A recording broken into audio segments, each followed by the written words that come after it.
మన నిజంగా కేశవ గ్రాండ్ దగ్గర జరిగిన దాంట్లో అతను లారీ క్లీనర్గా ఎదిగినాడు, క్లీనర్ నుంచి డ్రైవర్ అయినాడు, డ్రైవర్ అయిపోయినాక ఒక లారీ కొనుక్కున్నాడు, ఇంకో డ్రైవర్ని పెట్టుకునే కెపాసిటీ అంతా ఉండి కూడా అతనికి రోడ్డు మీద ఎట్లుంటుందో ట్రాఫిక్ తెలియనోడు కాదు, తెలిసిన వాళ్ళే. రెండో వాడు డ్రైవర్, అతను లారీలు హైవేలు ఎట్లా పాస్ అయితే వాళ్ళకు తెలుసు, క్లీనర్కు తెలుసు. మూడో వాడు మెకానిక్, టైర్ల మెకానిక్, ఎవరికి తెలియని వాళ్ళు కాదు, కొత్త వాళ్ళు కాదు. వాళ్ళ గురించి ట్రాఫిక్ గురించో రోడ్ల గురించో చెప్పక్కర్లేదు, మనం వెహికల్స్ ఎంత స్పీడ్గా ఉంటాయి అనేది. కేసులో అంటే పైనుంచి హైదరాబాద్ నుంచి వచ్చే బళ్ళు పైనుంచి ఎంత స్పీడ్గా వస్తాయో కూడా తెలుసు. అయినా కానీ వాళ్ళు రోడ్డుకు అబ్రప్ట్గా వచ్చి తలకాయ ముందుకు పెట్టేసి దూరడంతో వాడు కంట్రోల్ చేసుకున్న బట్టి వచ్చి కొట్టేస్తాడు. తీరాల్సిన దాంట్లో బండి హిట్ లేదు, ఓన్లీ సైడ్లో ఉండే మిర్రర్ మాత్రమే తగిలింది. వీళ్ళు క్రాస్ అయిపోయి లేన్ క్రాస్ ముందుకు వచ్చారు, వాడి లేన్లో వాడిపోతాడు, ముగ్గురికి తగలాల్సి వచ్చింది. మరి ఎంత తప్పని అనడం పాయింట్ కాదు. ఇలా దాన్ని ఏం చేసి ఉంటే మనం అవాయిడ్ చేసి ఉండొచ్చు. అవి పెద్ద పెద్ద బళ్ళు వాళ్ళకి ఇష్యూ లేదు. బట్ సెకండ్ ప్రాబ్లం అనేది ఎక్కువ మోటార్ సైకిల్స్ వాళ్ళు విక్టిమైజ్ అవుతున్నారు.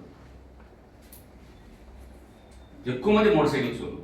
ఇంతకుముందు ఆటోలు మోటార్ సైకిల్ తగులుకుంటే మోటార్ సైకిల్ వల్ల దెబ్బలు తగిలేవి, లేదా ఆటో టట్టే లేకపోతే ఆటోలో ఉన్న వాళ్ళకి కాల్లో ఏదో విరగడం ఇట్లా జరిగేది. అట్లీస్ట్ అవి బెటరు, ఎందుకంటే ఫ్యామిలీ ఉంటుంది, వాళ్ళకి ఏదో ట్రీట్మెంట్ ఇచ్చుకుంటాం, అందరూ కలిసి హెల్ప్ చేస్తే సర్వైవ్ అవుతాడు, పోతుంది. బట్ డెత్ అయితేనే ప్రాబ్లం. సో మనం అనలైజ్ చేసి ట్రాఫిక్ సిఐ గారు కానీ కూర్చొని అందరం అనలైజ్ చేస్తే డెత్తులైన ప్రతి దాంట్లోనూ ఒక హెల్మెట్ ఉంటే కవర్ అవుతారు కదా అన్న ఒక ఆలోచనతోనే ప్రధానంగా ఫిక్స్ అయింది ఇదంతా. హెల్మెట్ లేకుండా పోతే మనిషి ఫ్యాటల్ అక్కడనే చనిపోయే అవకాశాలు ఎక్కువ వస్తాయి, లేదా గోల్డెన్ అవర్లోనే చనిపోతున్నారు. అట్లీస్ట్ హెల్మెట్ ఉంటే మిగతా 1 or 2 ఫ్రాక్చర్స్, ఎందుకంటే యాక్సిడెంట్ అనేది యాక్సిడెంట్, దానికి ఏదో ఇంటెన్షన్ ఉండదు, ఎవరికి ఇంటెన్షన్ ఉండదు. వాడికి ఎక్కడి నుంచో వచ్చేవాడు ఇక్కడ వచ్చి హిట్ చేసి దాన్ని డెత్ కారణం అయిపోయేసి బాపుకునేది అతనేం ఉండదు. వీడు పోయేసి సూసైడ్ చేసుకోవాలని టెండెన్సీ ఏం కాదు కదా, వేరే బండి కింద దూరి క్రష్ అయిపోయి సాగిపోవాలని ఎవడు అనుకోడు. బట్ 2 రకాలుగా జరుగుతున్నాయి కాబట్టి అవి యాక్సిడెంట్స్ అవుతున్నాయి. ఆ యాక్సిడెంట్స్ మనం ఎట్లా ప్రివెంట్ చేయొచ్చు అంటే బెస్ట్ మార్గాల్లో హెల్మెట్ అంటూ ఒకటి పెట్టుకుంటే అట్లీస్ట్ నడిపేవాడు లేదా పిలియన్ ఎవడో ఎవడన్నా హెడ్ ఇంజరీ లేకుండా సేవ్ అయితే మిగతా బాడీ మీద జరిగిన ఇంజురీస్ వాళ్ళ ఏజ్ బట్టో దాన్ని బట్టో బ్లడ్ మనం ఇవ్వగలము, లేకపోతే ఇంకో రకంగా చేయగలము. ఆ గోల్డెన్ అవర్లో మనం ఇమ్మీడియట్గా, ఎందుకంటే నటింట్లో ఫెసిలిటీస్ బాగున్నాయి, అందరూ హెల్ప్ చేస్తున్నారు, షిఫ్టింగ్ హెల్ప్ చేస్తున్నారు, ఇమ్మీడియట్ హాస్పిటల్ కూడా పంపించగలుగుతాను. సో హెల్మెట్ విషయంలో ప్రధానంగా ఫోకస్ చేసినాము, మనం అవేర్నెస్ ప్రోగ్రామ్స్ చేసినాము. మా ఎస్పీ గారు కూడా లాస్ట్ టైం అందరూ చూసినాం, ఆల్మోస్ట్ ఒక పెద్ద అవేర్నెస్ ప్రోగ్రామే నడిచింది. హెల్మెట్ పెట్టుకోండి రా బాబు అన్ని మోటార్ సైకిల్స్ అనేసి. స్టిల్ ఇంకా మనం చూస్తూనే ఉన్నాం. కేర్లెస్నెస్సా, లేకపోతే హెల్త్ పాయింట్ ఆఫ్ వ్యూలో కేర్ లేదా, లేకపోతే జుట్టు పోతుందని భయమా, ఇట్లా రకరకాల కారణాలతో హెల్మెట్ వాడడం అనేది అవాయిడే చేస్తాను. సో దాని పట్ల సీరియస్గా ఉండాలని చెప్పేసి అన్ని పెట్రోల్ బంకుల దగ్గర ప్రధానమైన అవేర్నెస్ ప్రోగ్రామ్ పాంప్లెట్లు అవి కూడా డిస్ట్రిబ్యూట్ చేస్తారు, ఫ్లెక్సీలు కూడా పెడతారు. No helmet, no petrol, no fuel అంటారు. ఇది ప్రధానంగా ఒక ఉద్యమం మాదిరి కావాలా. రెండోది ఒక అవేర్నెస్ అందరికీ కావాలా. అన్నిటికంటే ముఖ్యంగా మీ కోఆపరేషన్ కావాలి దీనికోసం. ఎందుకంటే ప్రతి పెట్రోల్ బంకులకు అవసరం వస్తే కానిస్టేబుల్ వేస్తాం, వాళ్ళు ముందే చెప్తారు కూడా, ఒరే లేకుండా పోతే మీకు ఫ్రీ. బహుశా కొంతమంది గొడవలు చేయొచ్చు, మాకు దానికి సంబంధం లేదు, మాకు వేయాల్సిందే ఇట్లా, అట్లా వాళ్ళు మా వారు ట్యాకిల్ చేస్తారు.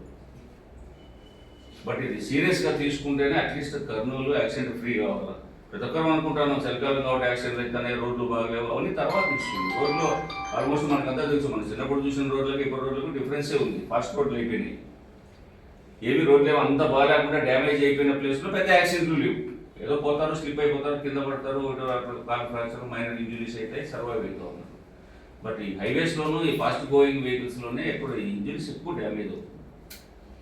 సో దానికోసం ప్రధానంగా మీకందరికీ మీ కోఆపరేషన్ అవసరం ఇక్కడ, ఎందుకంటే ఇట్స్ పబ్లిక్ ఇంట్రెస్ట్ కోసం. ఎందుకంటే మన పిల్లలు ఉంటారు, మనము ఉంటాం, మనం అంతే మీ కార్లు నడుపుకునే పరిస్థితి ఏం లేదనుకుంటాను. ఇక్కడ ఉన్న వాళ్ళందరికీ తెగితే ఎక్కువ మోటార్ సైకిలే వాడుతూ ఉంటాం.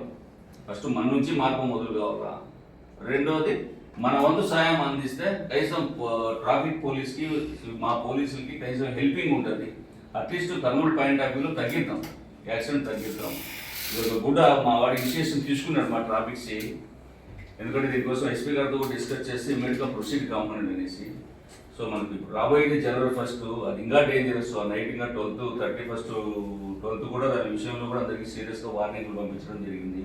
డ్రంక్ డ్రైవ్ ఉండకూడదు, హెల్మెట్ లెస్ డ్రైవింగ్ ఉండకూడదు, ఎందుకంటే ఇంకా డేంజర్ ఆ టైంలో, night time. So drunk and drive ఉండకూడదు ఏ పరిస్థితుల్లో కూడా. ఈ యాంగిల్స్లో అంతా చేసుకుంటూ పెట్రోల్ బంక్ సైడ్ నుంచి కొన్నాళ్ళు కోఆపరేట్ చేస్తే మీరు no helmet no that's it అంతే. అదొక పాంప్లెట్లు మాత్రం లేకపోతే బ్యానర్స్ కూడా కట్టిస్తారు. సో అలవాటు పనివ్వండి అట్లీస్ట్. ఏం పోయేది కాదు, ఖచ్చితంగా ఇక్కడ కాబట్టి ఎక్కడొక్కడ ఫీల్ వేసుకోవచ్చు. వెళ్తాడు కాబట్టి మన దగ్గరికి వస్తాడు. బట్ 1 వీక్ 10 డేస్ పాటు అందరం ఒక ఉద్యమం మాదిరి దీన్ని టేకప్ చేద్దాం. దానికోసం మిమ్మల్ని పిలిపించేసి డిస్టర్బ్ చేయాల్సి వచ్చింది. మీ టైమింగ్స్ కానీ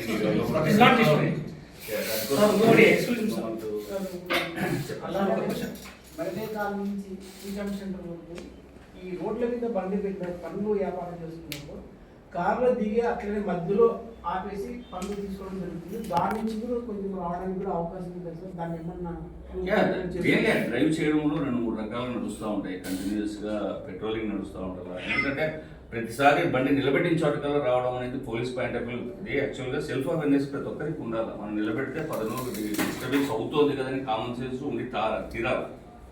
అది లేకుండా పోవడం వల్ల ఇది సివిక్ రెస్పాన్సిబిలిటీ అంటారు లేదా సివిలియన్ రెస్పాన్సిబిలిటీ. 2 మిస్ అయిపోయినప్పుడు ఎట్లా పడితే అట్లా. సి క్యాంప్లో మరీ దుర్మార్గం ఉంటుంది. ఇంకా మీరు చూసి ఉండరు. ఫ్రూట్స్ కోసము, వాటి కోసము, స్వీట్స్ బంకుల కోసము, ఇంకా టీ కోసం ఆగే వాళ్ళైతే అదేదో హక్కు మాదిరి షార్ట్ టైమింగ్ చేస్తారు. డ్రైవర్ పోయి ఉంటాడు పనిలోనే, రాంగ్ నిలబెట్టినారు కాబట్టి 2 minutes పోతున్నాం సార్ ఇట్లే ఉంటుంది ఆన్సర్. ఆ లోపల ఎంతమంది నిలబెడుతున్నారు. ఎందుకంటే మనం కూడా అట్లా ఎవరైనా వేరే నిలబెడితే తిట్టుకుంటాం, బట్ మనం చేయడానికి ఇష్టపడతాం.